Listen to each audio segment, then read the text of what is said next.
सात समुंदर पार financial markets के बड़े इंस्टीट्यूशंस, बड़े stock markets, S and P, Dow Jones Adani enterprises को यह कहकर बाहर निकाल रहे हैं कि उनके खिलाफ बहुत गहन आक्षेप और आरोप है फ्रॉड के, और इसलिए वो इंडेक्स में बने नहीं रह सकते हैं।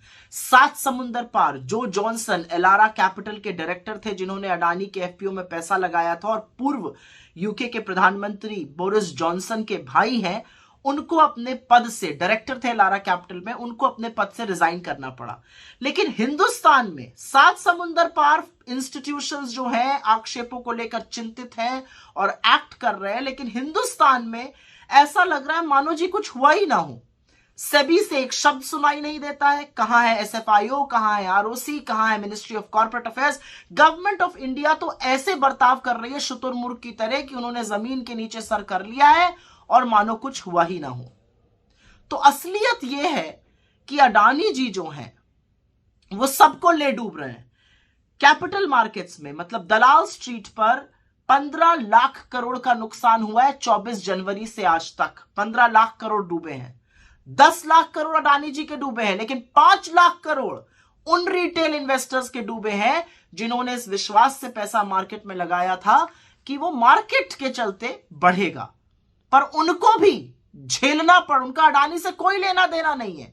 वो शायद हिंदुस्तान की 4000 से ज्यादा जो लिस्टेड कंपनीज है, जो अच्छे से चलती हैं, जो साफ सुथरी हैं, जिसमें कॉर्पोरेट गवर्नेंस है, उसमें पैसा लगाया हुआ है, लेकिन भुगतना उनको भी पड़ रहा है अडानी जी के कुकर्मों को और सरकार की मिली भगत को। तो सरकार एक्ट क्यों नहीं कर रही है, ये सवाल है। क्यों सेबी कुछ नहीं कर रहा है, क्यों एसएफआईओ कुछ नहीं कर रहा है, कहां है ईडी, कहां है एमसीए, कहां है आरओसी, कोई शब्द नहीं है। मोदी जी ने तो आंखों पर पट्टी बांध ली, क्योंकि वो तो दोस्ती निभाने पर तुले हुए हैं। वो तो सदन में भी चर्चा नहीं होने देते, सदन को सोमवार तक के लिए स्थगित कर दिया गया है। लेकिन सवाल यह पूछा जाएगा कि उस रिटेल इन्वेस्टर को कौन बचाएगा जो अडानी जी के कुकर्मों का फल भुगत रहा है, जिसके 5 लाख करोड़ से ज्यादा खत्म हो गए, नष्ट हो गए मार्केट में। अब अडानी जी कोई छोटी सी किराने की दुकान तो है नहीं। अडानी जी मोदी जी की कृपा से इस देश के सबसे बड़े, सबसे अमीर आदमी बन गए थे। उनकी मोनोपोली एयरपोर्ट पे है, उनका एकाधिकार मोनोपोली पोर्ट्स में है, उनकी मोनोपोली फूड एंड एग्रीकल्चर में है। क्या गोडाउन, क्या वेयर हाउसेस, क्या खाने वाला तेल, सब में वो घुसे हुए हैं। फलों के बागान तक में वो घुसे हुए हैं। उनकी मोनोपोली रिन्यूएबल एनर्जी में है, उनकी मोनोपोली सीमेंट में है, उनके 10 लिस्टेड कंपनीज मार्केट में है, 5 और लिस्ट होने वाली थी। तो जब इतना बड़ा एक जो ग्रुप होता है और मोदी जी की कृपा से इतना बड़ा बना और इतनी जल्दी से विकसित हुआ ग्रुप है, जब डूबता है तो वो सबको ले डूबता है। ये इकोनॉमी को ध्वस्त करने की कुवत रखता है। और ये बात डाउ जोन्स, एसएनपी जैसे लोग, सिटी ग्रुप जैसे लोग, क्रेडिट स्विस जैसे लोग पहचान रहे हैं, फिच जैसे लोग पहचान रहे हैं।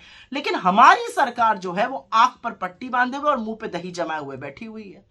तो पूछने की बात यह है कि एलआईसी, एसबीआई, इनसे सवाल कब पूछे जाएंगे?